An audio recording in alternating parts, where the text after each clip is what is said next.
Hello, everybody, and welcome back to another show of Pretty Much Muti. We are back, guys. This is the 15th episode. We're doing all right, and today we're only missing Mosa because, as a Chelsea fan, back-to-back losses. I think he's quite embarrassed. He doesn't have the mettle that going up week out. But we've got Nick. The king of the north. We've got Mateus or Matinho. We've got Lolo Kale, our financial guy, who likes the Red Devils. I mean, we don't know what he does on the weekends, but I think he had a big party last night. So if his voice is a bit rustic, it's because he's trying something different and he's trying to pull in a new crowd. And then we've got the hammerhead, Richard, and of course, I've mentioned one goal already, always shows up. He's punctual, he's consistent, and currently he's leading our caps for Goal Lounge, guys. I think he's sitting on 24 caps. Second is Celo is coming in at 23, and then the rest doesn't really matter because it's actually all about first place. But second place, we can tolerate. Guys, what's up, man? These fixtures are a bit crazy. How's everyone feeling?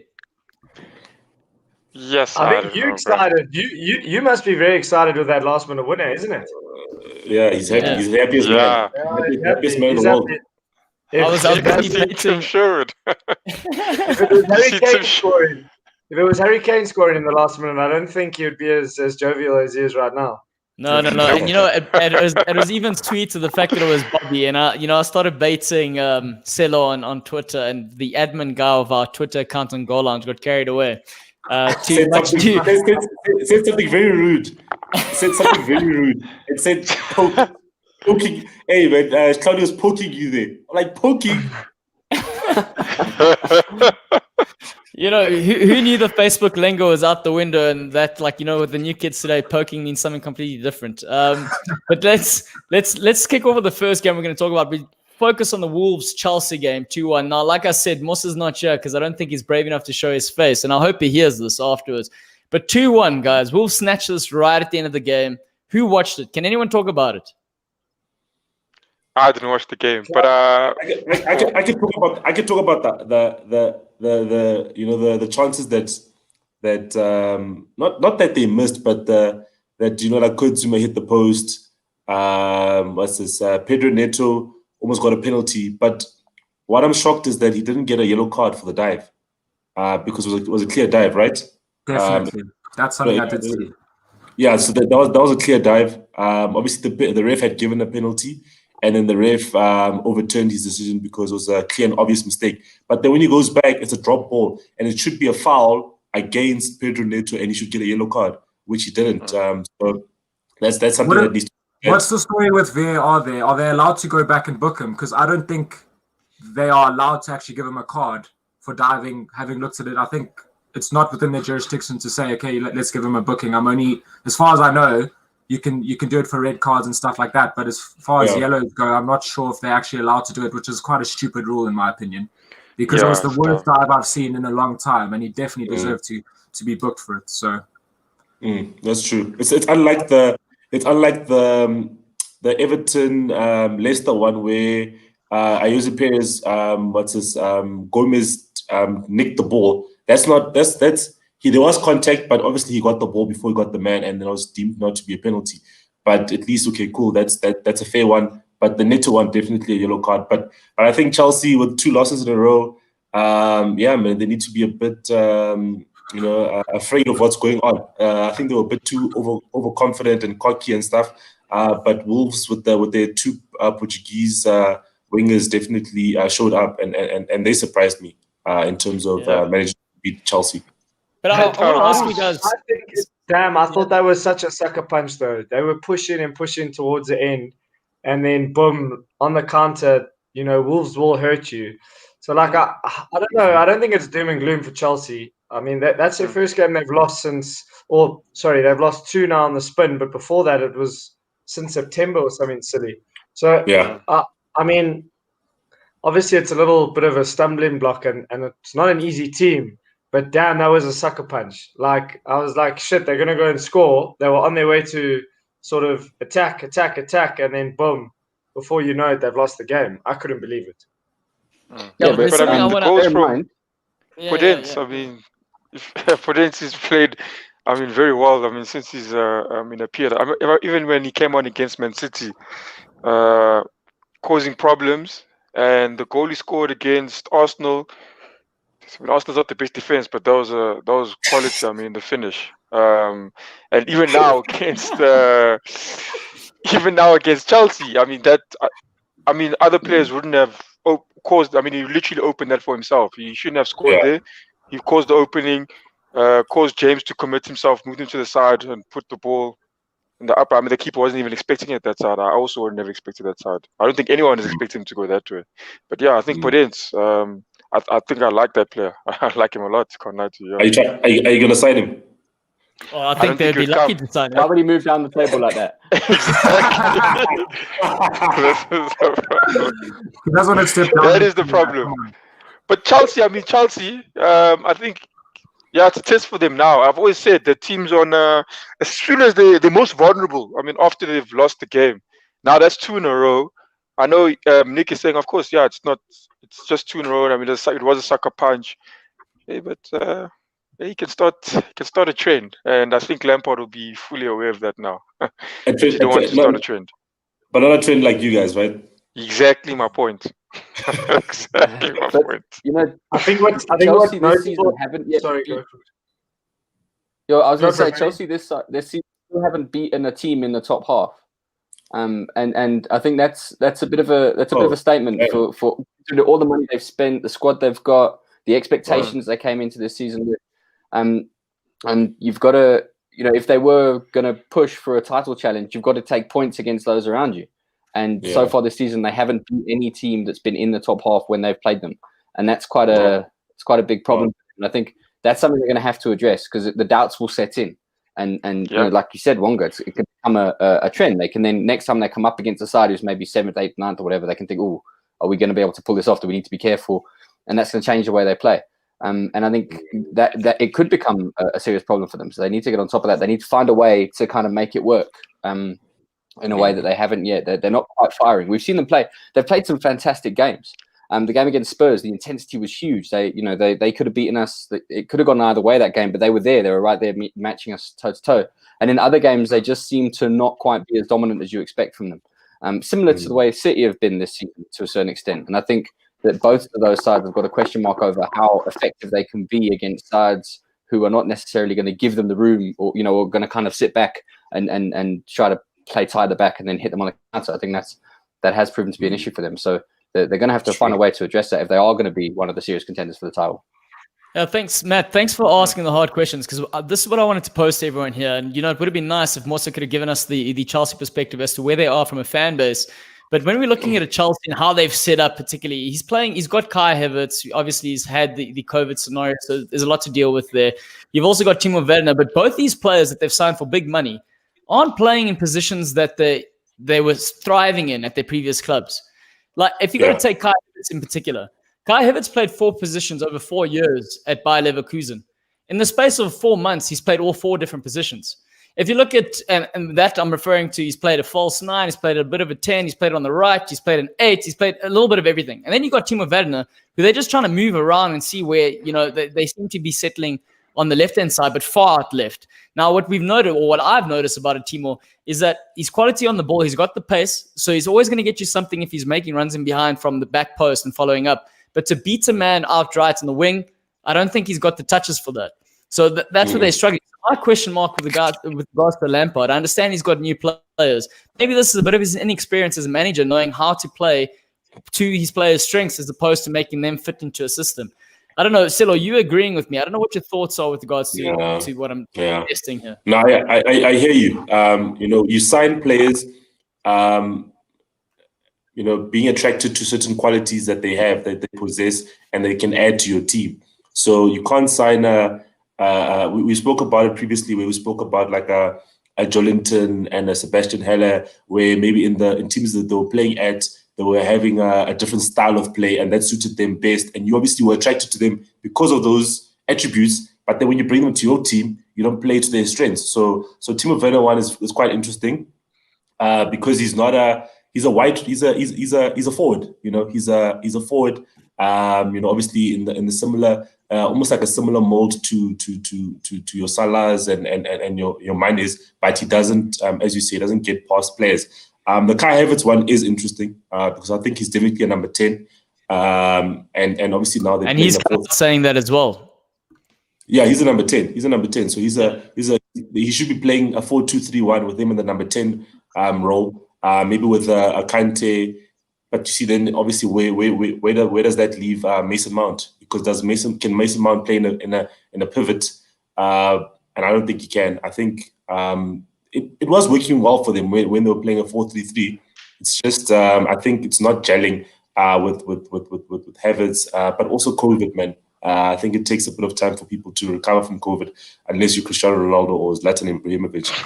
The rest of them, I'm serious, guys. Everyone else takes time to recover. They say they feel tired and everything, But I definitely agree with you, Claudio, that it's they haven't gelled as with the new signings. I think the one signing the two signings that have actually come in and hit the ground running is ZH and Thiago Silva. Those are the two signings that have been most impressive. Okay, and the goalkeeper, but the infield players, I think ZH and Thiago Silva fitted in perfectly like a glove. I think the other two will just take some time, and it's the Premier League.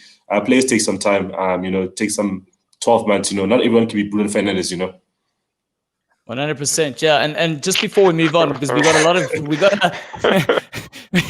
I'm only agreeing because it's Portuguese, that's why. We've got a lot of games to cover. So before we move on, I just want to say, Nick, Scotty asks, are Chelsea title contenders? And before we discuss the Man City West Brom game, what are your thoughts regarding that? I think we spoke about this. I don't know if you were on the show, Claudio, but I'd said possibly 3 teams could win it at a point when Chelsea went on that run. I do think they'll be thereabouts. I do think they're out contenders. I do. I think they've got enough depth in their squad, especially when you go into the depths of the Champions League, potentially an FA Cup run. I do think they will.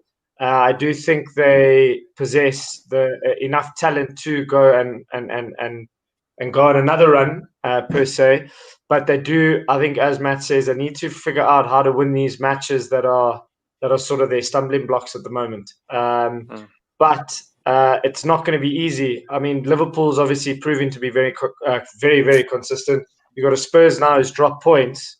So it's all about catching Liverpool again. So it's Liverpool and the rest, really. Mm-hmm. I mean, I've been very vocal about Spurs, and then obviously Chelsea went on that run. I do see them there and thereabouts, and I think Liverpool will slip up. But it's just, are they going to slip up enough for the rest to catch them? And I think that's going to be the big question for me.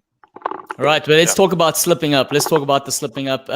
Matt was vocal in our group chat saying, West Brom go to Man City. They go to the Etihad. They put off a shock result. Bilic actually gets a point for his side. Next day he gets sacked. Matt called it. We know City all over the place right now. Are they realistically title challengers? I can't even consider them. But the fact of the matter is that this league is super, super, super volatile. So anything can happen if they go on a run.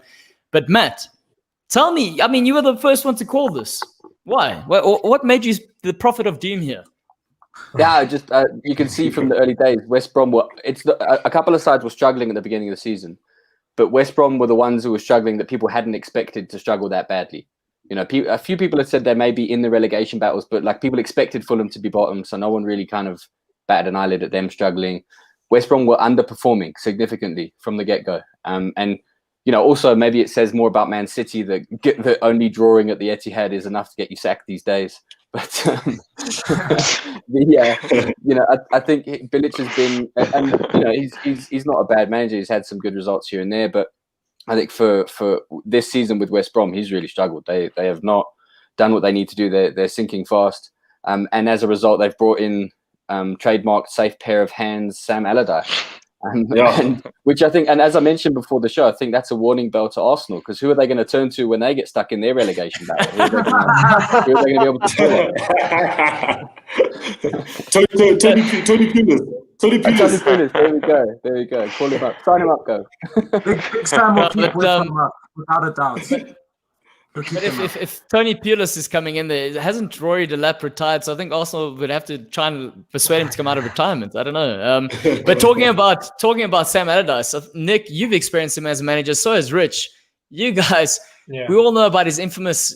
And I say infamous because he's got a terrible reputation from regards to his blueprint, but he's got an infamous blueprint. Do you think it's going to save West Brom from the relegation scrap, Nick, as a coach? I think he will potentially do the job. I just don't think he's a long-term. He's not a long-term sort of solution for a club that wants to maybe propel into the sort of mid-table, sort of upper echelon of the Premier League.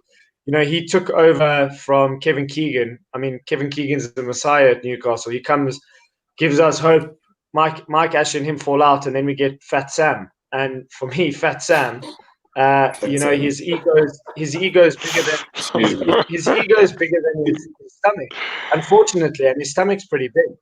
So I mean, he was actually quoted as saying that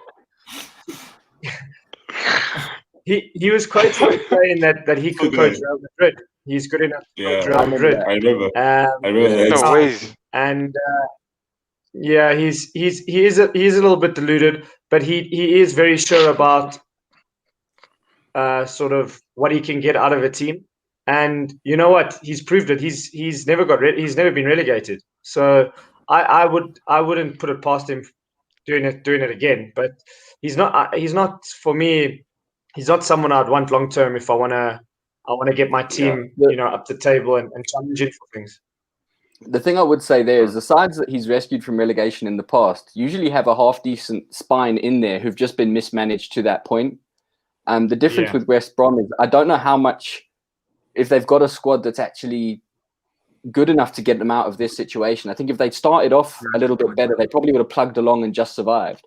But I don't know if they're the kind of squad that can turn around this deficit this late in the season, even with someone like Big Sam. I think he prefers Big Sam. I think Fat Sam is still kind of under debate. But, I think as long as it was PH, I think he's okay with PH Fat. PH okay. So. That depends on when he can dance, doesn't it?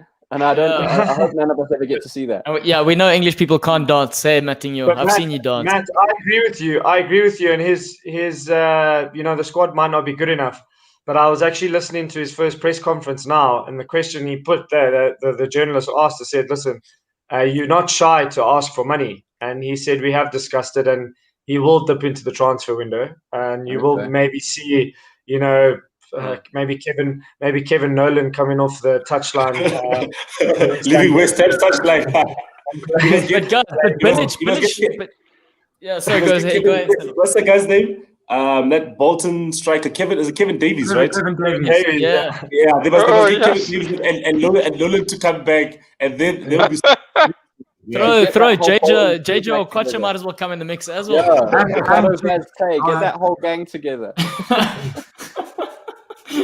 No, what's quite interesting is that they will back a Sam Allardyce, but they didn't give Bilic any money to spend, which is quite ironic. But I think that's more than enough time speaking about that game, because the big one, the juicier one, we called it, Rich. You and I called this result last on Tuesday.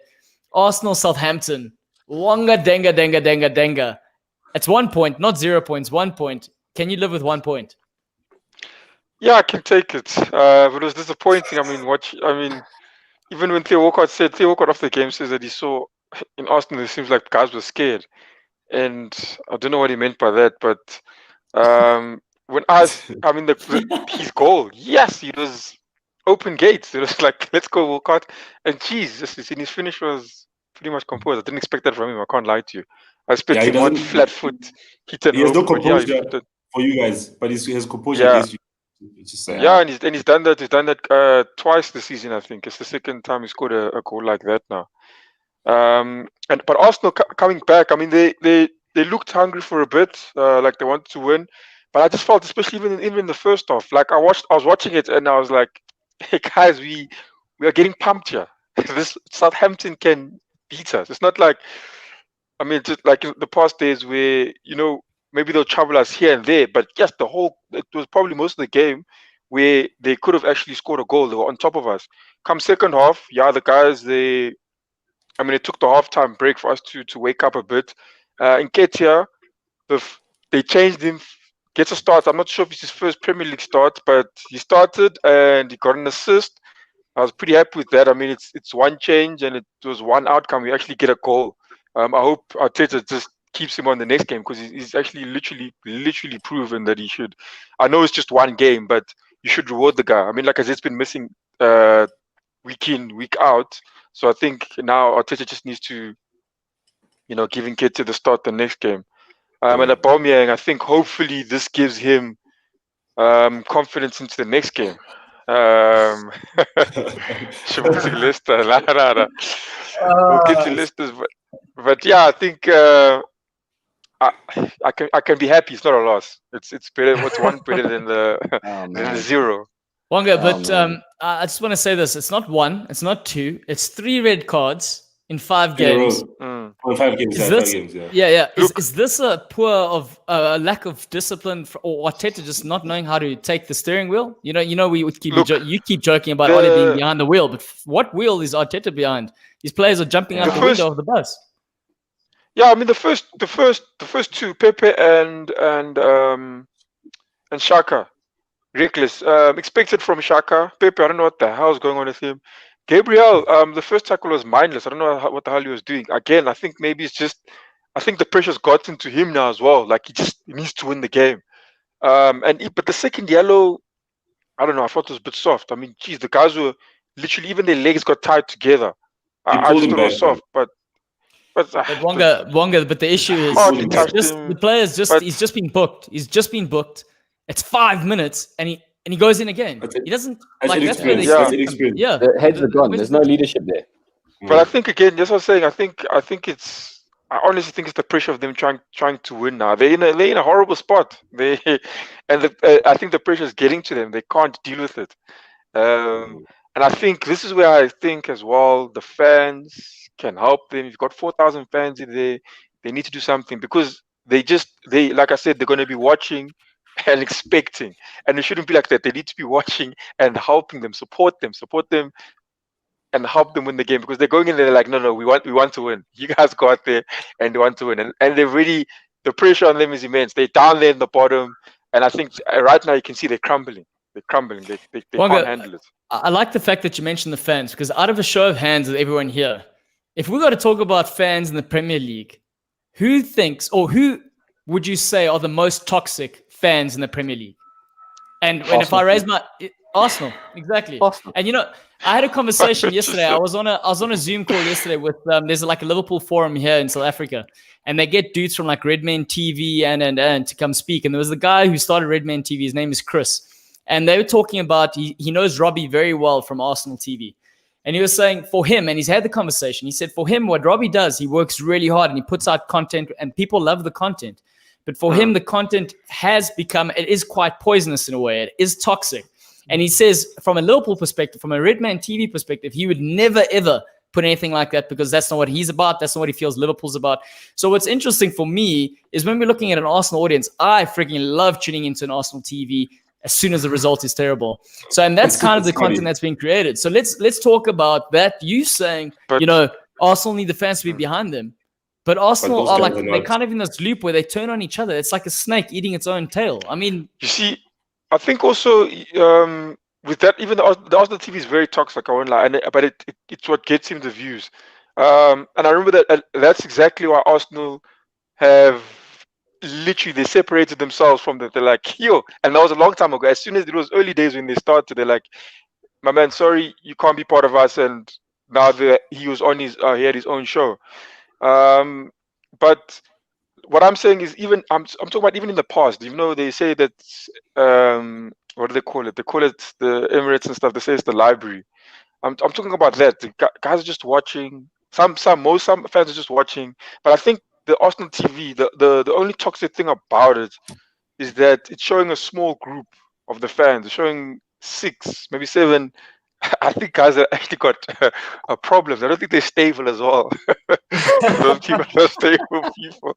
I think he needs to sort of mix it up, get 6 different kind of people. But everyone there is damn toxic. There is one guy, I can't remember what his name is, but he's always trying to look for the good in the situation. And then you get guys who are commenting and on his things because he's always trying to look for the good. So I mean, now that I've actually remembered that, it is pretty toxic. They are pretty toxic. But I think, genuine, this time, this is the time when the fans need to step up and help the guys. So there's something similar to what and Ian Wright is doing. You criticize here and there, you know where it's wrong, but at the same time, you're still supporting that you're fully behind the guys in what they're doing. But I do agree with you. The players need to give the fans something to shout about, Yeah. They can't complain when they're playing rubbish football and giving away stupid red cards and stuff, So but you see, like again, I say that red card, like Gabriel, you've seen he's performed well.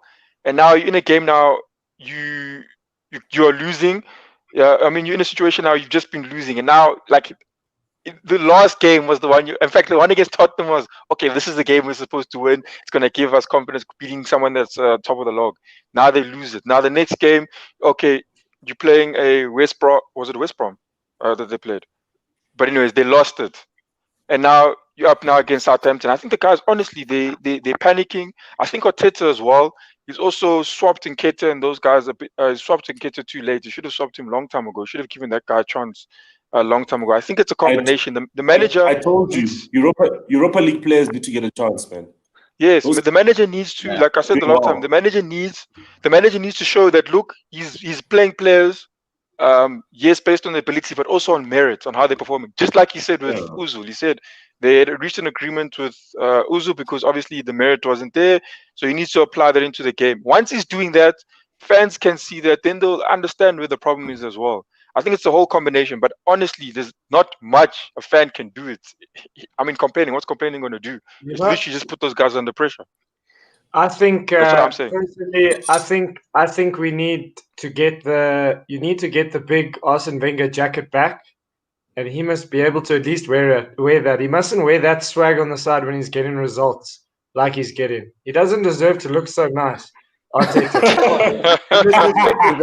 He must get the big trench coat, that big Arsene Wenger jacket, and he must wear Arsenal there on the badge. Oversized one. Now this guy's trying to dress like Pep, but he's not getting results like Pep. So I don't know what is he doing here. Yeah, I don't know. I mean, it's if you look at the funny thing is like now everyone's looking back and saying, we're wrong with Wenger. But they slaughtered him. I mean, they put up signs, they get the guy out, get him out now. They crucified Wenger. They literally crucified him. After everything he did, they crucified him. Yeah. And then, okay, changes, sharp, we're good. Then they got Unai Emery, and yes, I think nothing has. It's literally not gotten better from there. It hasn't. But what happened is the Arsenal fan base. They spent so long on the Wenger out campaign that they've now they've mistaken that kind of campaigning and activism and screaming and shouting for support, and I think that's what's missing. I think maybe Arsenal got too used to being guaranteed top 4 for so long that they're now they don't know how to handle when they've fallen out. And Rich is completely right. The players need to give you something to shout about. Fans are going to match that intensity, and if players look like they don't really give a toss, then why should the fans? But at the same time, the challenge with the Arsenal fans at the moment is that the vitriol is so vicious, and the way they go off at their own players. I mean, I've never insulted an Arsenal player as bad as Arsenal fans have. They really turn on them, and it's hectic. Like, can you imagine being an Arsenal player, knowing if you have a half bad performance, or if the team has a bad performance, how you're just going to get murdered on every platform? Yeah. And Gabriel, you don't see that. I mean, obviously, all of us have got players in our squad who we have a go at. We've all got that one guy we think isn't quite pulling their weight or whatever.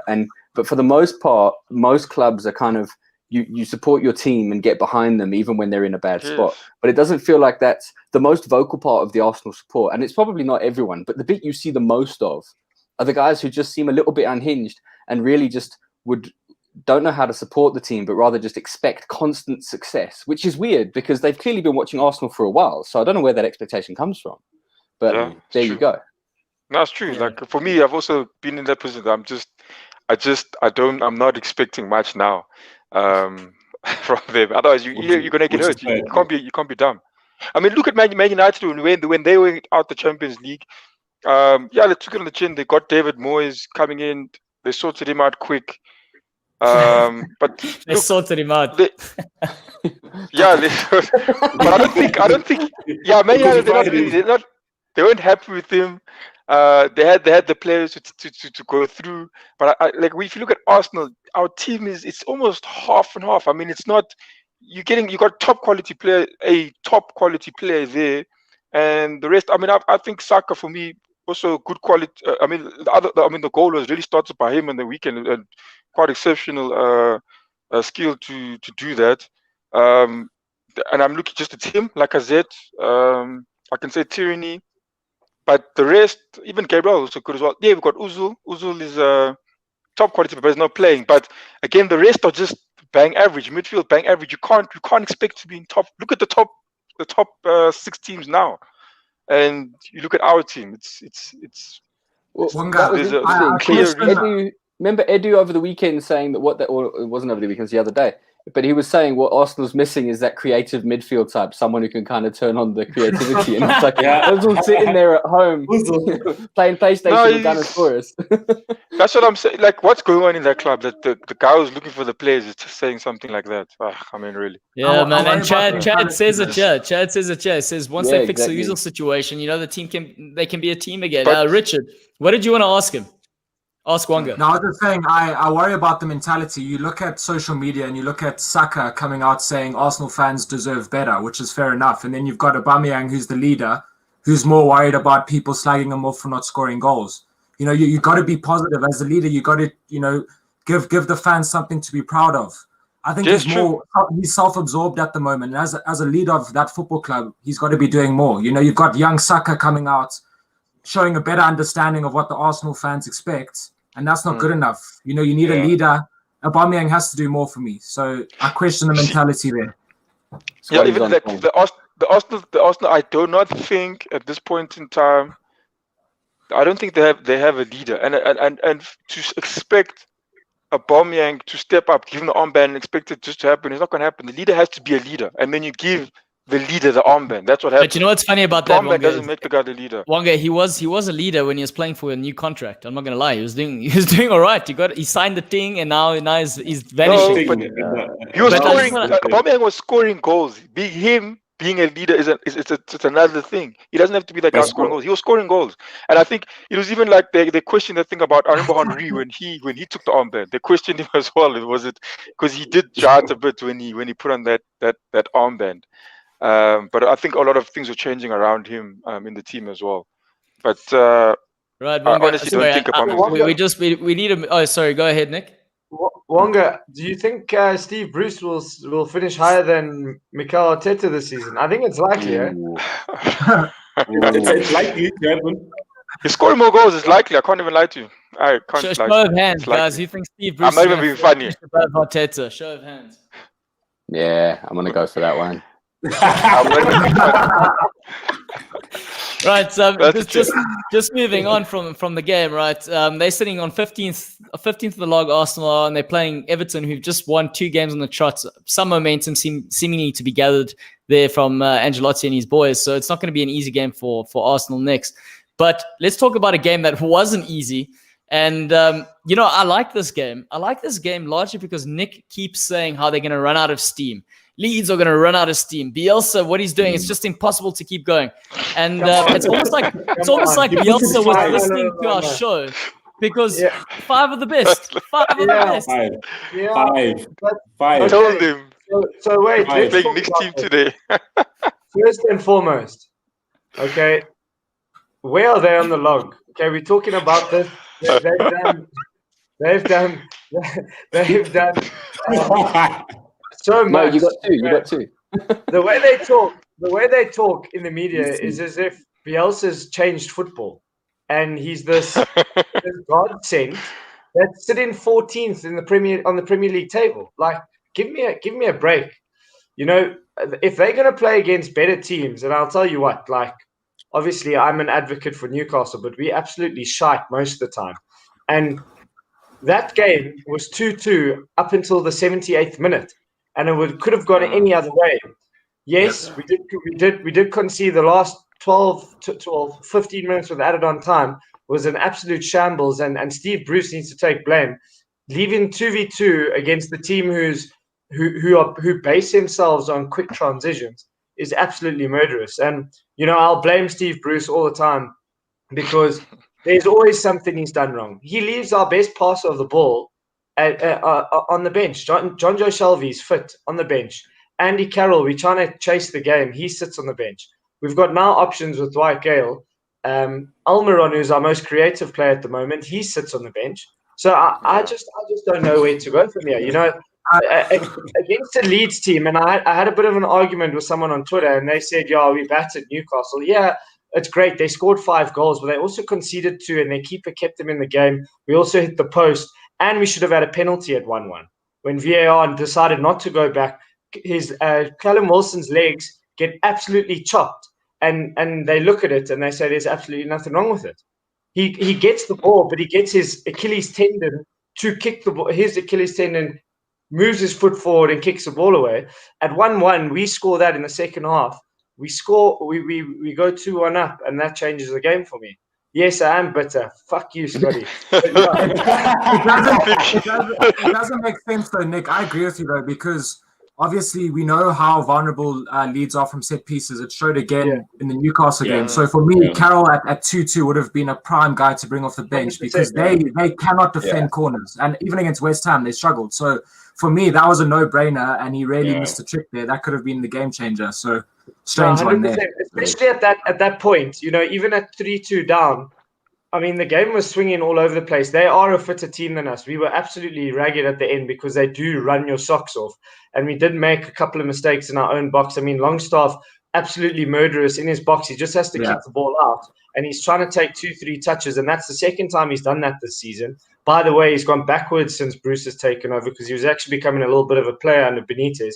But this is the sort of mentality that we have. We have to stick into the games by 15 to go, 10 to go, and hopefully we can get a result. It's working for us because we look like we are going to be fine. But unfortunately, that's the shit I have to watch every time I put the fucking telly on to watch Newcastle. Nick, I don't know if you, just off topic, you mentioned the penalty that should have been called. Did you watch the Liverpool game on the weekend? Fabinho's tackle. I didn't. The Fulham one. You didn't? Okay. No. I was gonna just ask you if you thought that was a penalty as well. Yeah. We discussed it on Tuesday. I was just gonna check I because was it sounds very similar. I was in the pub and I saw this, and I thought, okay, no, it looks like the ball goes in the right direction, but his foot gets completely taken out, and everyone appeals, and then just nothing happens. Even the players, when the players go like this, then you know that they've done something wrong. You know what I mean? I know. When you go like this, you've done something wrong. You're trying to tell the ref I haven't done, but you're guilty. You're guilty. Yeah. So I don't know. Maybe we still would have conceded, but I think if we go 2-1 up, maybe we keep it a little tight at the back. And I don't know. We also need to get all these players back from COVID. We got Saint Maximum who's not available yet. Shah's not available yet. There's a couple of players still out. So they've got COVID. Well, they haven't made a squad, so I'm assuming that. I mean, they didn't release names, so I'm not too sure. When you're resting your laurels on a team like a player like Jolinton to try and retain the ball. Callum Wilson can't do it all. Jolinton's an absolute donkey. I said it the other day. He's still a donkey, and I don't know a 40 million pound donkey. Have you ever heard of that? That's the most exciting in the world. But the other game, he created a nice goal for obviously I was on the Tuesday show for Almiron. Come on, Nick. That's two goals and 1 assist at 40 million. So let's equate it. What is that? 40 divided by 3. Come on, man. That's expensive. But also, Arsenal would take that. You couldn't get to the number. It's just expensive. It's that. Guys, but let's not. Yeah. Go ahead, Matt. Yeah, but it goes back to the system, like we talked about with a couple of sides, and is Steve Bruce doing a system that takes best advantage of the players he's got, and so you've also got to wonder how much are you judging Jolinton harshly because he's being used ineffectually by Steve Bruce. And also, just to go back to what I said earlier, I do reckon Steve Bruce is going to finish higher than Arteta, but I think that might be because Steve Bruce will get snapped up by Chelsea at some point this season. Question is, who do Newcastle go for? Who do they get then? Do they go Tony Pulis? Newcastle will end up taking Arteta when he gets the sack. Oh, we'll get a cheap option. We'll get a cheap. We'll go for Kevin Nolan. He'll come back to Newcastle. He's transformed West Ham. Let me tell you, he's been brilliant in our backroom staff. I love him. Yeah. He's been class for us. So. No, I loved him at us. But I mean, that will be a typical Mike Ashley move. He'll go for someone cheap like that, and he'll be like, have a chance. Start your managerial career. If it doesn't work, if it works, great. If it doesn't,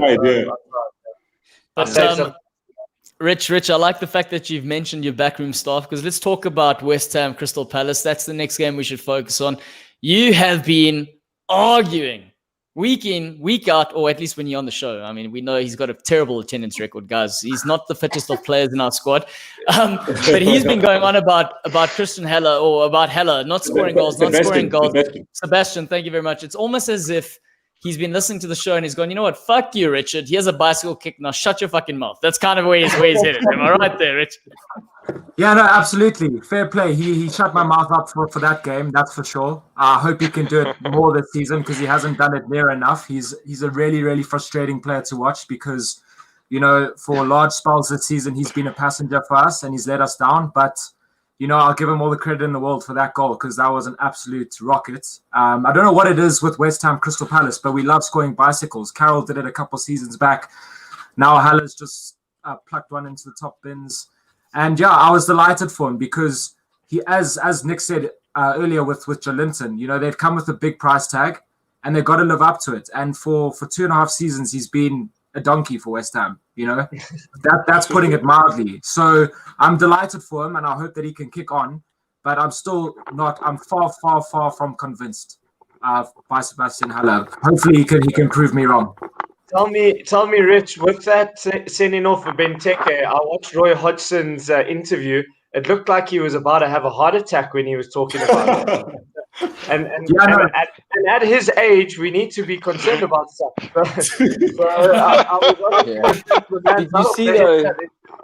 Did you see him? Did you see Hodgson for the goal when it was a headed goal, and they showed when the cross comes in, he's standing on the side and he goes like that, and then before the header happens. I love that. Imagine being in your 70s and still being that involved and that passionate about the game. I want to be that way. I want to be Roy Hodgson when I grow up.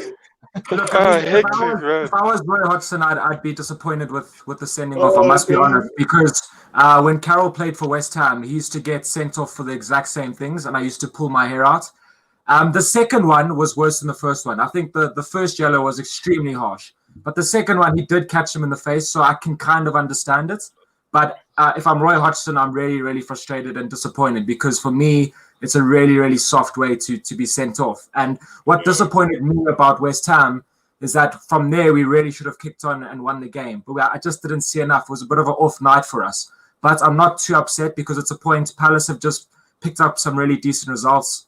So I'll take it. We keep the momentum going. It's better than a loss. And now we can beat Chelsea on Monday and let the alarm bell start ringing for Lampard. So it's not all doom and gloom for us. I know, Silo, you're laughing there. But if you're looking at where they are at the league at the moment, West Ham, they're 21 points. So technically they're 7 behind Liverpool. But I mean, if they go on a run, they what, 1 point behind Chelsea? We are 6th place. So I mean, West Ham, David Moyes, like we said, we spoke about this on Tuesday. The man is finding his groove. And, you know, I don't know, like it's been a long time since he started looking this way on the side of the touchline. So, Rich, like I said, you guys are title contenders more so than other sides, like in Arsenal. So that's something. Yeah, definitely. And Rich, what do you think of Said Ben Rama? I saw you on your Instagram going crazy about his game against Leeds. I didn't see the Palace game. And what do you think of his performance, especially playing as a number 10, whereas previously I think at Brentford he played on a wide left, but obviously you guys are using him as a 10 now. So what do you think of him? I see you excited about his performances.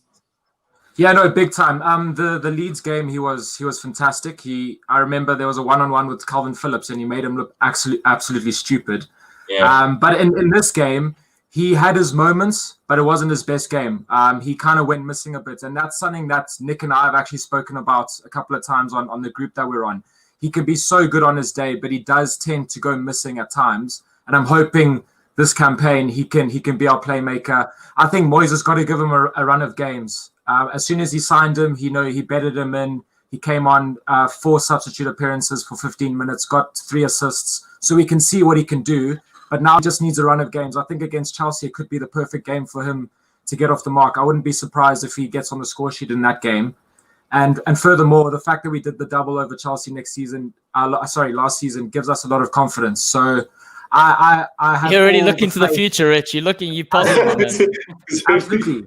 I have all the faith in the world with Benrahma. I think he's an absolutely top-class signing for us, and he could be the next Dimitri Payet for us. So I'm really excited. He's got it in his locker for sure.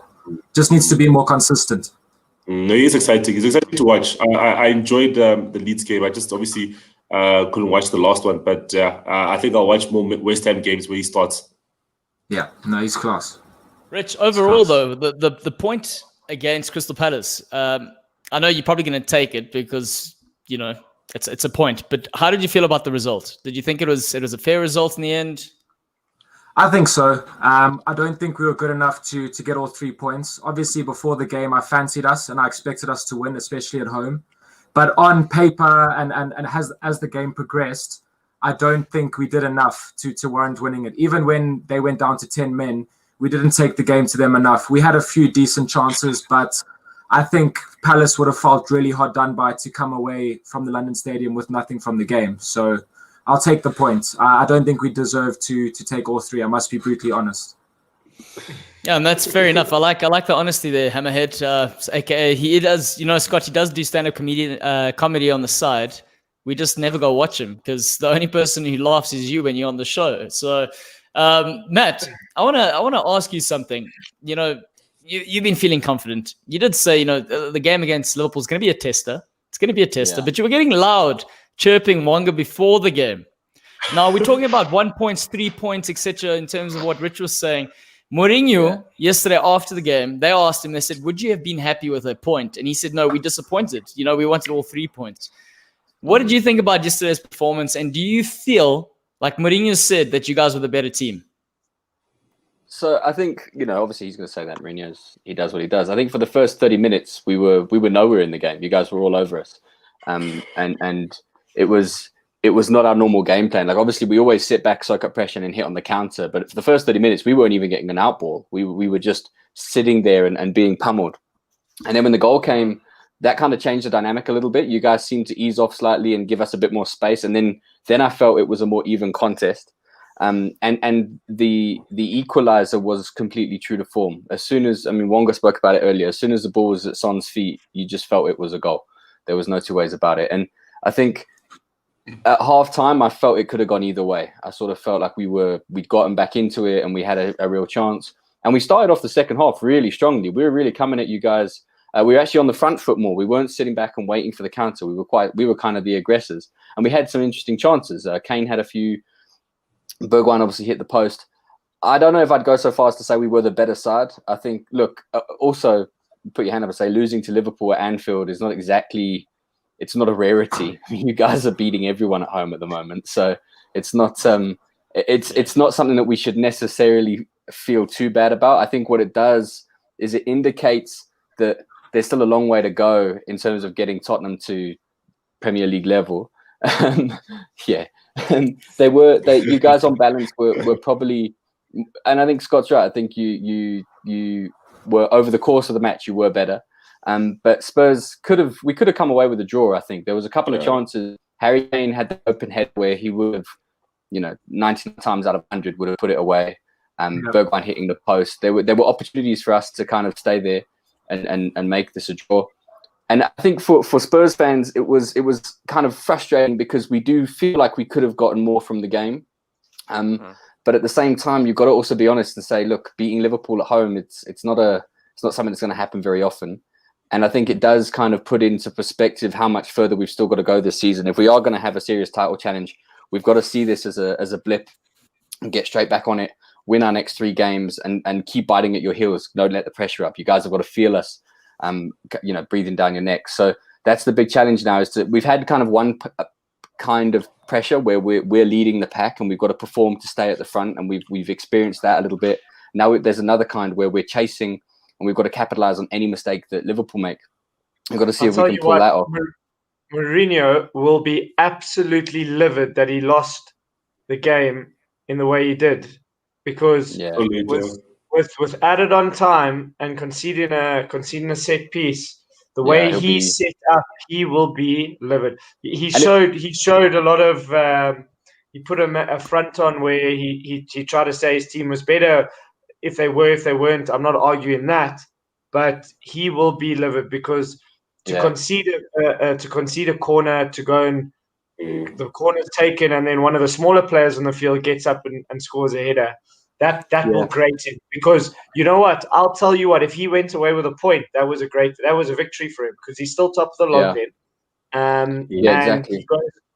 He goes into the festive period on top, and especially because it was that error by Alderweireld. He stepped away, just gave, and you know, guys like Firmino don't need a lot of space to get it right. So it was just a momentary turning off, because I think, like, you know, obviously they say the deflection for the first goal counts as a mistake, but realistically, I don't think that's a real mistake. He's trying to block a shot and it just looped off of him into the goal. I wouldn't call that a mistake. I think for the most part, Dyer and Alderweireld actually had very good games. I think they were obviously they're going to be stretched by the Liverpool attack. It's the best in the world, but I think for the most part, our defense had kind of made a good showing for themselves. And then right at the end, to just switch off like that, Mourinho he'll be beside himself. He wouldn't have given the players the same speech that he gave them.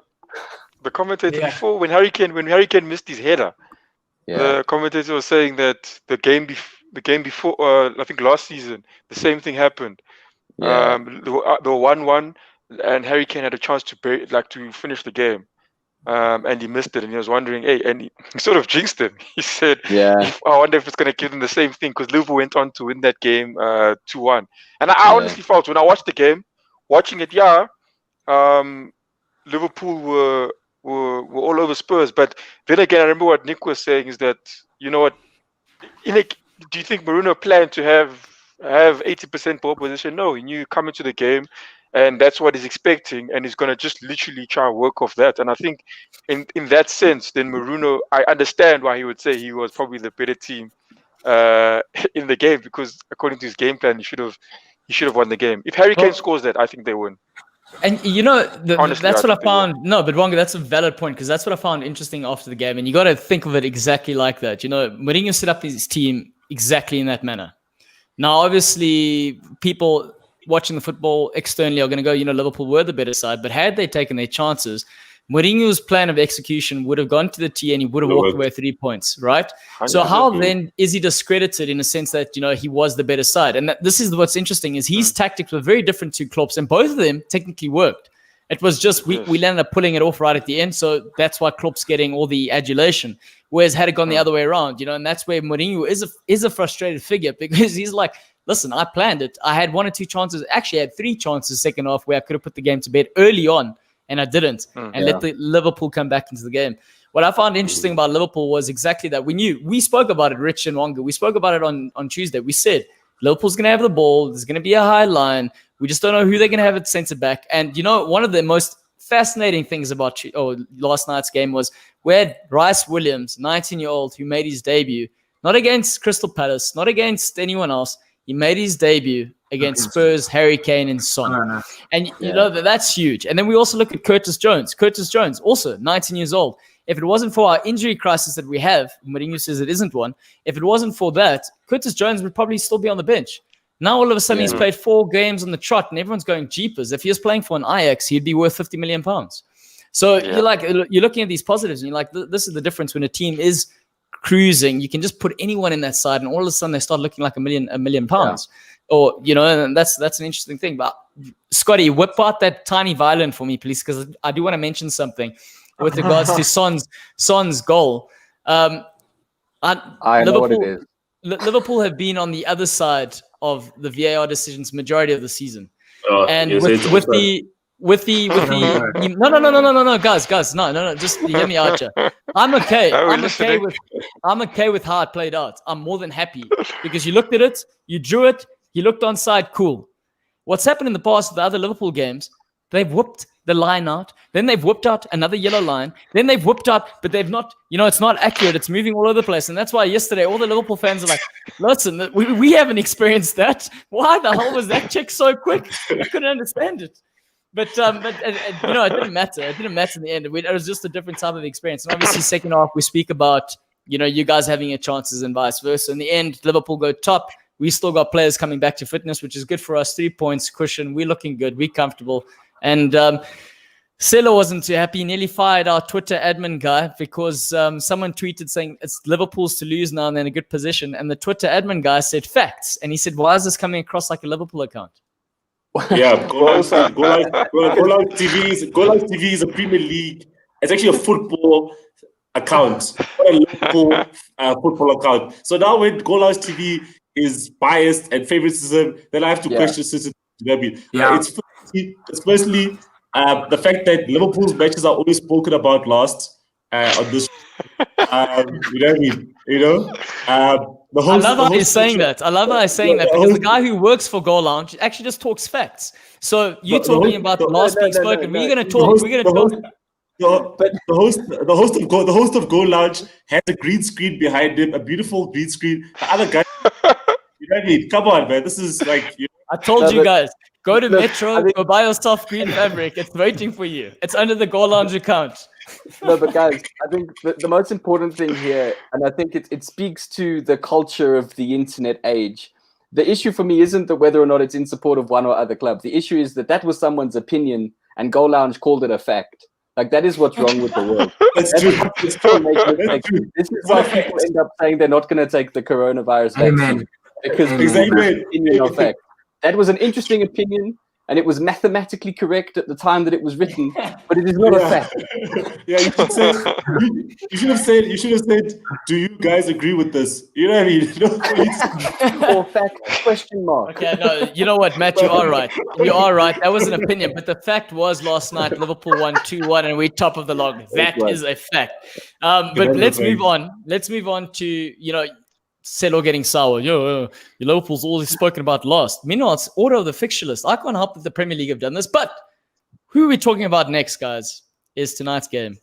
Sheffield United. Sheffield United, Manchester United, surely is 3 points for the best traveled team, the team that's technically in the Premier League, best form. Celo, Man United. Yeah, last what is it? If we win we've had four wins and a draw. Yeah, man, I think, you know, football's a funny thing, guys. You know what I mean? You can never say for definite that a team will win. You know what I mean? We were all saying that Liverpool's going to go to Craven Cottage and whip Fulham, and you saw what Fulham did. Fulham with a better on the day, actually, and were unfortunate not to get the 3 points, you know. So it's just obviously Sheffield hasn't really shown much this season. They've shown a bit. I remember against Liverpool at Anfield. They got a goal and they showed some fight, but you know they've struggled 1 point this season, and also not having the fans at the stadium has affected them a lot. But yeah, it was a funny game. But yeah, I feel that Man United need to win and also have a clean sheet. So a 2-0, 3-0 type of scoreline will be a confidence boost for the team, and yeah, it will be good to go into a big game like Leeds, our rivals, you know, to have what will be a point ahead of Chelsea, which is a team that everyone has been saying is title contenders. So we win this game and we're a point ahead of Chelsea, and apparently we're a club in a crisis, which I always said, guys. I always said this to you guys, that you guys view my team in the light that you know looks very weirdly, because I always say to you guys, look at the log. We've got a game in hand. Look at the log. And what happens if we win this game? We go ahead of Chelsea. You know what I mean? And our game in hand against Burnley, whenever that's going to be played, and we I'm not saying we will be, but we might be, you know, even closer to the top. But yeah, it'll be a good game. Let's see what Ole decides to put out there. Let's see if he plays McFred, which I hope he doesn't, because man, I don't want to see those two defensive midfielders in the team against a team like Sheffield, where we should be having ball possession. And Sheffield's going to probably play to Oli McBurney, who's obviously very good in the air, but he'll be against Maguire, who's also equally good in the air. But if he's on Lindelof, then he'll out-jump Lindelof, and Lindelof is quite a softie. So it'll be good to get the 3 points, confidence boost. But man, Man United's not looking too badly. Ole's wheel is still okay. Whereas Arteta's one, man. Only thing going for Arteta is his hairstyle. Yeah, no, that his hairstyle is on fleek. But I want to ask. I'm going to pose this question to everyone. You saying United still have 2 games or 1 game? Technically, before tonight's kickoff, it's 2 games. So if they win these next 2 games, they technically speak, if they win, they're 2 points then behind Liverpool, and they go second, which is pretty interesting. So the question that Scott has asked, and I'm going to ask everyone here: are United title challengers or contenders? Because of that fact, yeah. No. I mean, they're there. You're right there. Guys, if you're there, you're title contending. Sure. Listen, I think this is the problem with Arsenal. Arsenal are like counting things that they don't have, and they think... You are right there. Like, I don't understand. What are you saying? Look where we are. You win a game. If Arsenal wins a game and we second, we're contending for the title. You guys win a game. Go second. The league table suggests it, right? Yes, but then it's quite early on in the season. You know what I mean? We need to remember that, guys. We haven't even played we're on 11, 12, 13 games, depending on which team. Most teams have played 13. Let's talk about it when we're halfway through the season. After the festive period. The festive period is quite a busy time. Let's talk about when Man United plays Liverpool early in the new year. Then let's say if Man United, after that game, for instance, and saying if Man United are still, let's say, within 5 points of Liverpool or whatever after that game, whatever that result is, then maybe we can talk about, we challenging. But right now, Man United are not title contenders. There's too much inconsistency at home. The consistency is away from home. But yeah, I think I think the previous. Sorry, Silla. Silla, you're bigger Jose Mourinho now, playing mind games, guys. I was about to say, Silla would be a great manager. I will be telling you, second. You got 3 points to be second. You're 100% 6 title points. contender. No, 6 points. I need 6 points. 6 points. See, that's the thing. And also remember, guys, you win this game. So go for it. Used to say he'll rather have points on the board than games in hand, because especially coming into this busy period, they're going to squeeze those games in and amongst. But I mean, to the question, on away form, United aren't just title contenders; they're the winners. Fuck it, they on the road they can do no wrong. Yeah. But the season has 2 halves; they got to do the business at home as well. And I think that's to Celo's point is exactly the challenge. To over the course of an entire season, we're 13 games in. The games in hand that they've got are against 2 relatively easy sides that you'd expect them to win, but they've got to play Liverpool, they've got to play Chelsea, they've got to play Spurs again, and this time they've got to play Spurs at they've got to go away, so that'll be interesting. So I think Chelsea as well. Chelsea are also Leicester also dropping points. Leicester also they're definitely better placed than Leicester, I would say, Man United. Or they could be the same as Leicester, Man United. Guys, Say it. But the funny thing is, before yesterday's game, guys, the leaders in the top 5 leagues were all in the Europa League. So before yesterday's game, so it was Tottenham, Leverkusen, AC Milan, Lille, and Real Sociedad, and they're all in the Europa League. Yeah. So the stars are lining.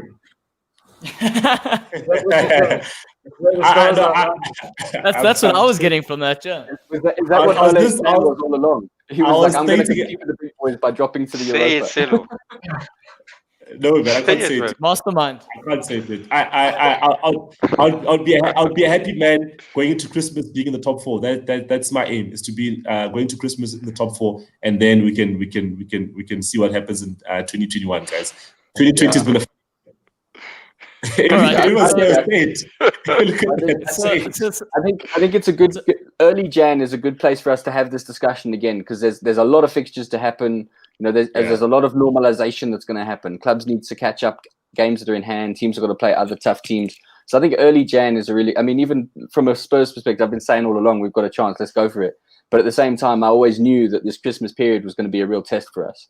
And some of those tests we overcame really well. City, Arsenal, we took care of. Then obviously against Liverpool, we ended up losing. So I think early Jan, if we're still within touching distance of Liverpool early Jan, then, and I think United are in the same boat, where let's see where we are beginning of next year.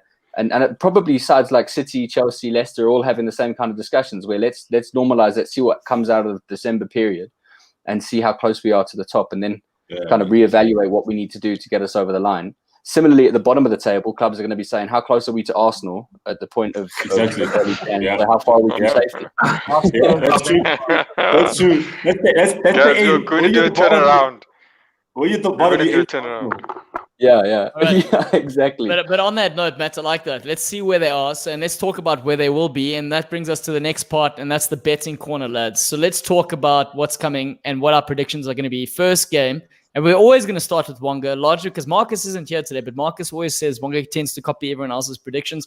So we're going to start with Wonga. We're going to work our way to the bottom through Rich, Selo. Then we're going to go Matt, Nick, and then we're going to end off with me.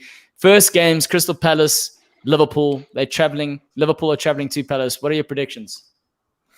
Crystal Palace, I mean, they give everyone trouble. Keepers, the way the thing I play. Yes, if they play the same way, then Crystal Palace shouldn't be anything. I can't lie for Liverpool, but I would say it would be a 2-0 win to Liverpool if the players play the same. But I don't expect it to be easy for Liverpool. Crystal Palace, I don't know. At times they can just disappoint teams. I've seen that, but yeah, it should be a 2-0 win to Liverpool. Yeah, I can't see Liverpool dropping points. I must be honest, especially Palace's home record this season. They've really struggled at home for some reason. Nick can second that when Newcastle got a good result there. So I can't see Liverpool dropping points. I reckon it's going to be 3-1 win. They've got Benteke up top. I can't believe we let him score against us. I'm still horrified by that it happens. But yeah, I back Liverpool for sure. Yeah. But you got to say score. Did you say a score? Yeah, 3-1. It's 3-1, yeah. 3-1. Liverpool's had a very poor away record, guys. They've drawn and lost away from home. They probably only have one victory. And Palace is a bogey team for Liverpool. Ask Brendan Rodgers when he was still coaching them. They famously lost at Selhurst. So I think it's going to be a 1-1 draw. Scotty's right, I won't lie.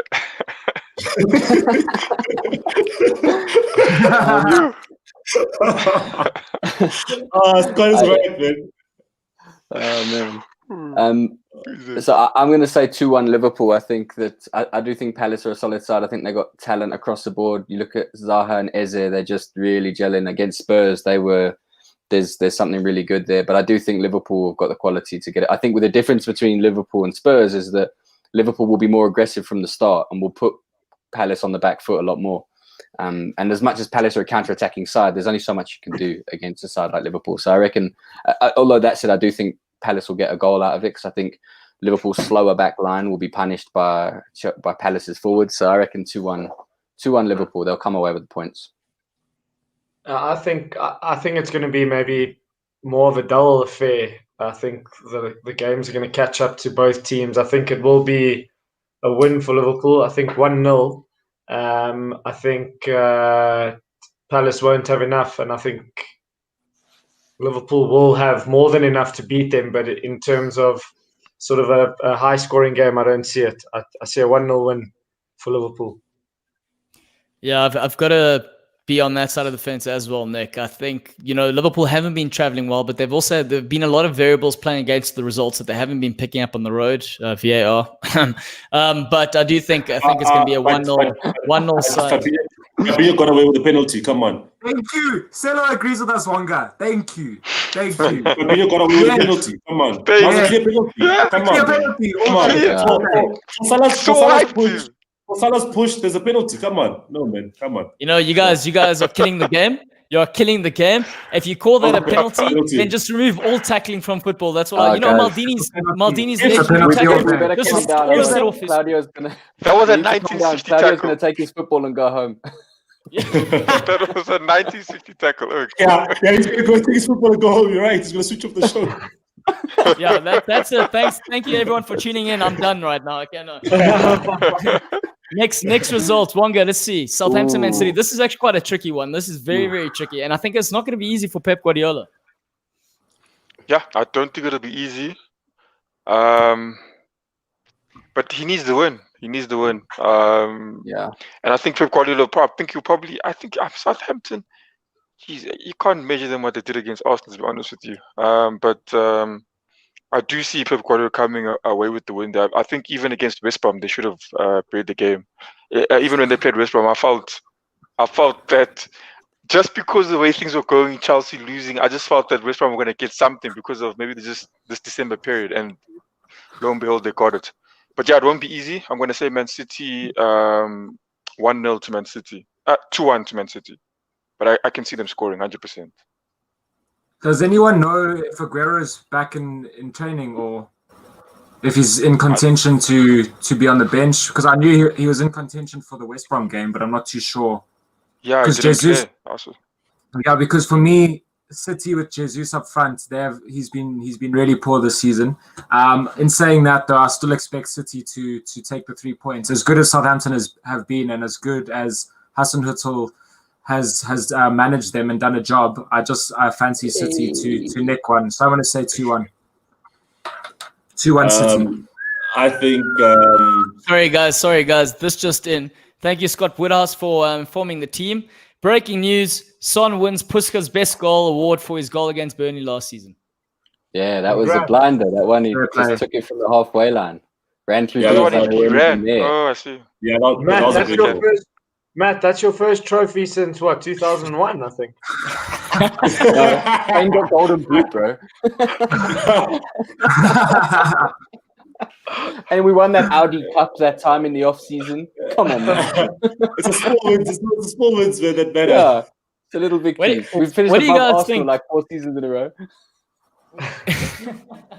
What do you guys think this does for the psychology of a player like Son? I mean, we are talking about he should really be in the same category now, or at least believing he's in the same echelon as your Salahs and your Manes and those sort of guys, and your Harry Kane to a certain extent. What do you think this does for him? I think it's huge. Yeah, I think. I mean, he's such a humble guy. You know, he was asked to pick his top 11 from the Premier League. He didn't even put himself on the bench. You know, like he's so down to earth. He really is just an awesome dude, and he's such a team player as well. And he's really become a fan favorite because he clearly loves the club and loves everything he does for it, and just seems to be happy to be there, which is what you want, you know. He came out saying he wants to finish his career at Spurs as well. That's what he came out saying. Yeah, and I mean, you know, I hope he does. He's a fantastic player, and I think he deserves some individual praise like this, because often, especially with Spurs, because of who Harry Kane is and the influence he has on us and the way and his performances. I mean, he scores a whack ton of goals. People like Son often get kind of left in the shadows a bit. So it's nice for him to get a bit of individual focus, and this season's been good for that, because I mean, he's been kind of stepping up, and also what's been fantastic is that him and Kane are doing it together. It's not like Son has stepped up and Kane's gone quiet. They've just found a way to both work in concert, and I think it's awesome to see, and I'm really pleased for him. I'm really, really pleased he won it, and I think it's cool because also he's, you know, we're not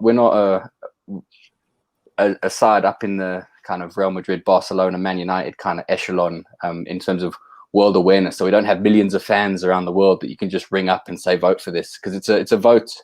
You vote for that goal. Yeah. So the fact that he won it is pretty impressive, because we don't have the global fan base. The whole South Korea voted. The whole South Korea voted for it. I'm sure they did, you know.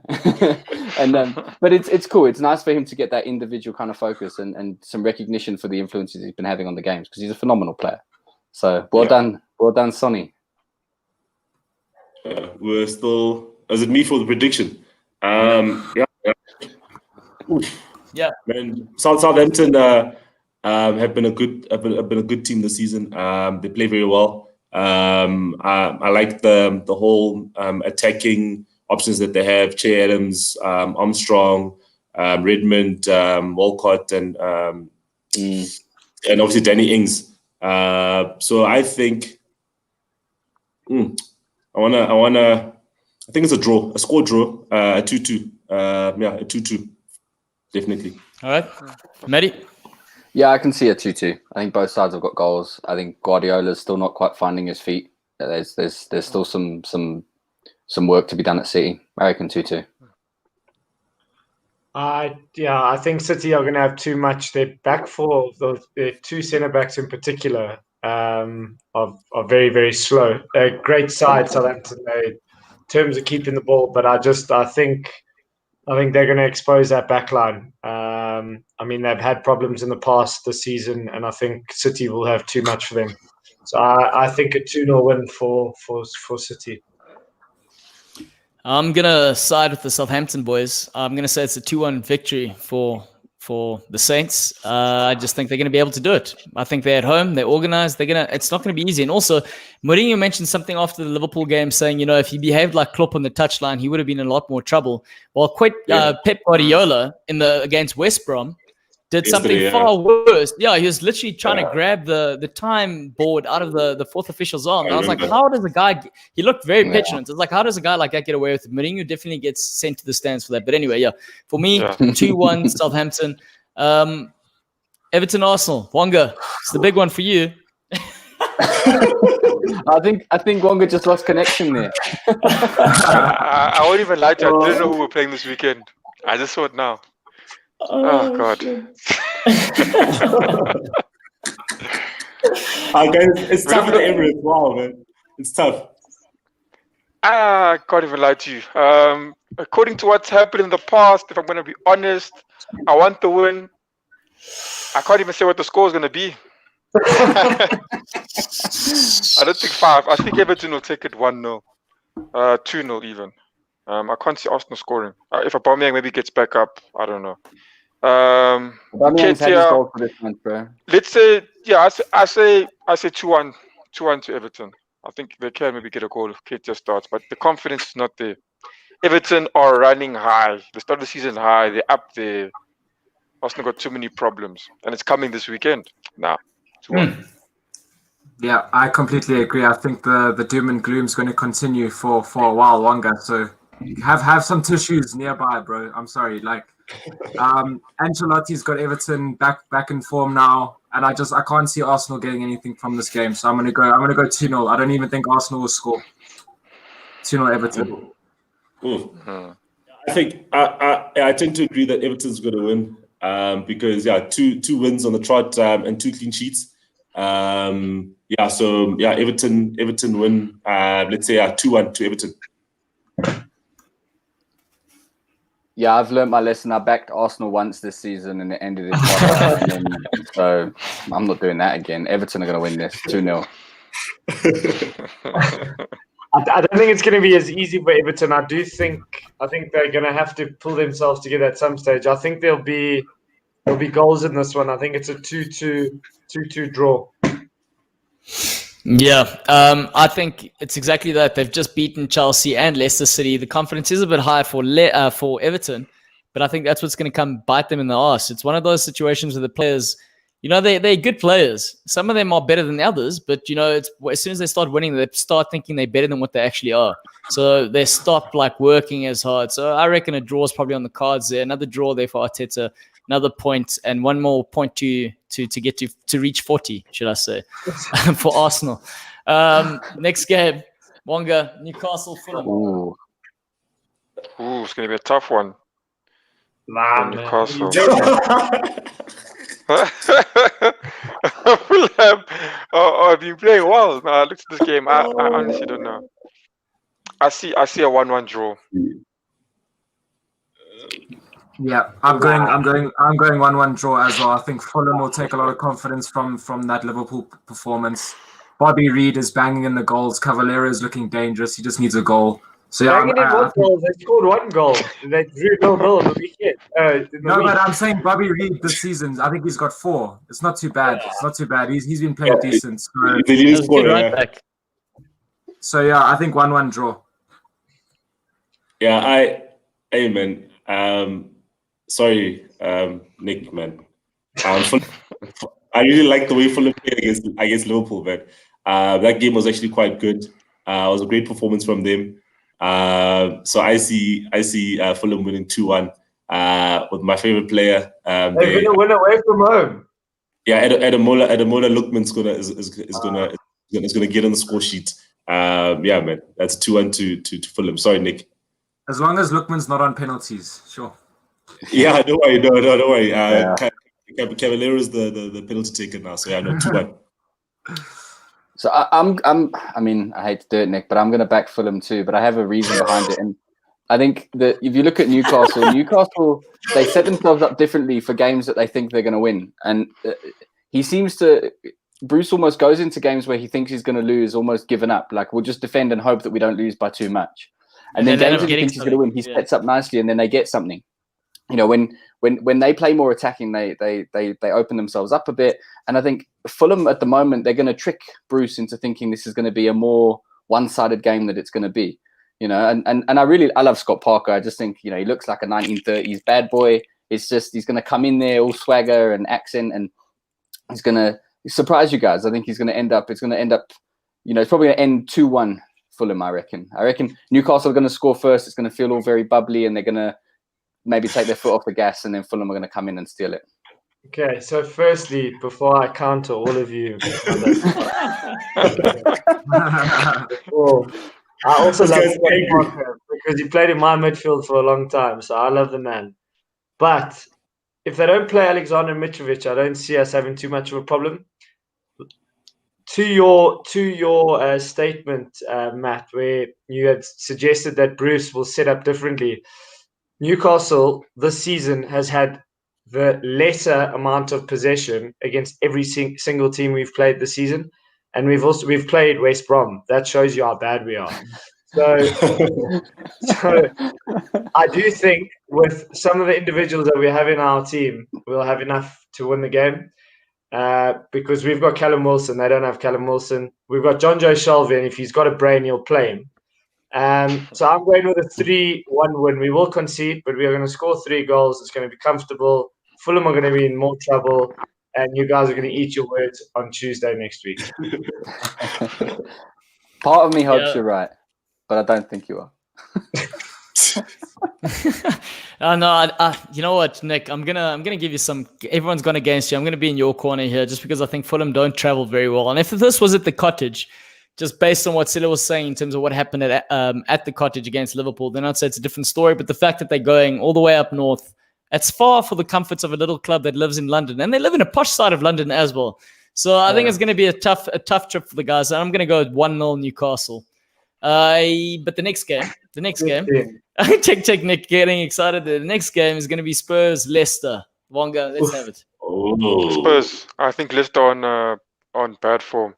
I've said it the whole time. Every time I don't know. They win some games, and some games they're just off. And even against Everton, I expected them to lose. To be honest with you, but not by 1. I thought they were going to lose by more before the game. Not saying watching the game.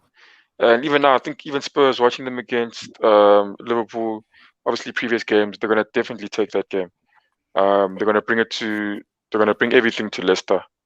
I don't think Leicester have enough to beat Spurs. Yes, 2-0. Hold on, Rich. This just in. Klopp named best men's coach for 2020. Woo! Such bias. Why is that bias? How Moyes hasn't got that is just an absolute joke, honestly. That's true. I agree with you, Rich. One of the other nominees was Bielsa. I feel like, you know. That was a joke. It's going to piss me off. I don't know how I got nominated. The championship, the man wins the championship. Now he's best coach in the world. Are they mad? Benitez won the championship. Where was his name? Fucking hell.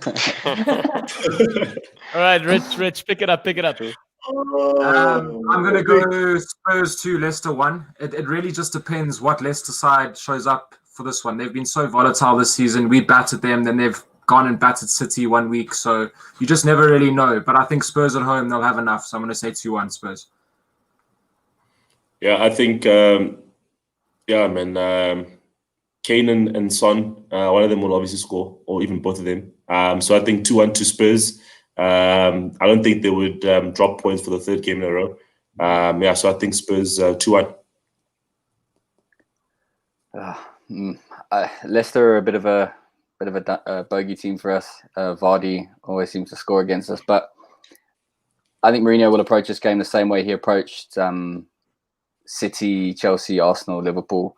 Maybe Liverpool wasn't as successful, but I think we'll win 2-0. I think that he'll shut up shop at the back and hit them on the counter. I think Son and Kane, despite the results we've been having, last couple of results haven't been ideal. Son and Kane are still firing together. You can still see that the understanding between them is still there. They're still finding one another with their eyes closed. So I reckon we'll have enough. I reckon it'll be 2-0. I agree. I think this plays into Mourinho sitting deep. If the likes of Vardy, Barnes, they don't have space to run in behind, they do tend to run out of options and ideas. So I agree. I agree with a 2-0 win for Spurs for me.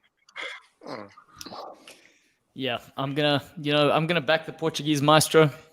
He's gonna get them back, get the wheels back on track there, and I think Spurs also gonna win it 1-0. Scotty, I'm in the same sort of corner you are in.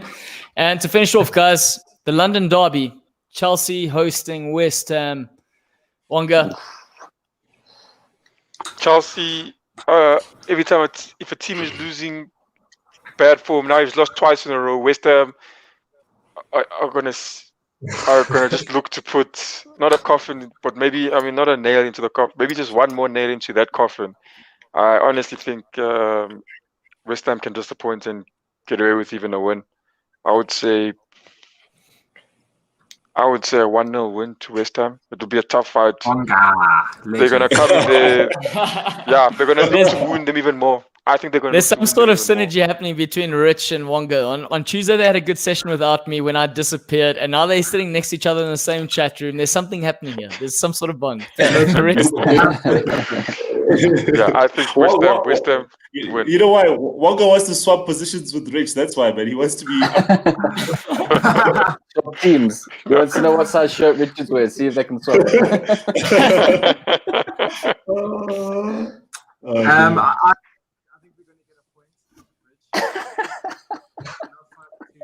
To win it, and we did get the double over them last season, and before the Palace draw we were the second or I think third most informed team in the league over the last 6 games. So yeah, fancy us. I think we've done it before. If Chelsea lose, it's going to be panic stations. So we've got every chance, but I think a point will be a good result. I'm going to say 1-1 draw. Yeah, no, I agree with Rich. I think West Ham will have confidence from the results that they had against Chelsea last season. I remember Chelsea just started wearing that new shirt with the 3, and you guys put 3 past them. But yeah, I think a 1-1 draw for this game at Stamford Bridge. Legend. I think it's going to be a 0-0 draw. I think Lampard's going to go back and tighten up the defense again like he did. Remember he had those results early in the season where they kept shipping 3 and then he shut down shop and they went back to basics. And I think he's going to do that again. And I reckon it'll be 0-0. I think it will be very similar to the Chelsea Spurs game. So I reckon it's going to finish 0-0. And if there is if it ends up being 1-0 either way, I think it'll be down to an individual error. I think there'll be a mistake at the back somewhere. Someone does something silly. But I reckon it's more likely to be 0-0. I don't know, Rich. I don't see them dropping points three games in a row. I think it's going to be tight, but I think it's a 1-0 Chelsea win. Oh, that's fair. Hopefully I'm wrong, actually. But why are you? It's almost like you're apologetic when you're saying that. To I'm very confused. Because back in my team. Is this like the people? I know West Ham's from London, but is this like Game of Thrones, where all sorts of people, the wildlings and the people in the north, are sticking together? Is this what's going on there? We've had similar pain over the years. We feel each other. So all right. But I'm not trying to be nice. What I generally think is West Ham are gonna, they're gonna deny them space, and they're gonna try and take advantage of set pieces. And one of Lampard's weaknesses at Chelsea has been setting them up for set pieces. And I think that's where West Ham's going to cause a little bit of upset. So I'm going to go with a 2-1 victory for West Ham. Why not? I'm telling you, they're title contenders. Title contenders. Right, even without Messi up top, that's brilliant. Oh, we don't know until maybe next season he'll be there. Your owners like promising things, guys. I'm talking about Antonio, by the way. I mean, yeah, so was I. He's a liar. Right, final words, guys. Guys, so is Man Utd playing on the weekend? No, we're talking about tonight's game. You know, so we don't talk about the second game. We're going to talk about your team twice. Come on, man. That would be biased. That would be unfair. Yeah, that would be very unfair. It's tough. It's tough. Eh? It's tough being a United fan of the world, guys. Wow, man. Yo, it's so guys. It's tough being a United fan on Goal Lounge. You'll beat me anyway. Shout out from my side, Chad. He's one of my mates. He's tuned in for the first time. Yes, Chaddy, legend. Yeah. Absolutely. Yeah, thanks. Yeah. No, thanks. Thanks, Chad. I love the fact that they threw towards Claudio there. Yeah, Claudio's getting ahead of himself sometimes. Yeah. All right, guys, and that pretty much wraps up today's show. Thank you for everyone who has tuned in. We got up to 10 people live, so we're making progress. Well done, guys. Episode 15 of Pre-Match Muti. And remember, I know this is the slogan for Cool Down, but if you don't know what to be, guys, say it with me. Be cool. Be cool. That's the one. That's the one. Thanks, guys. Cheers. Cheers.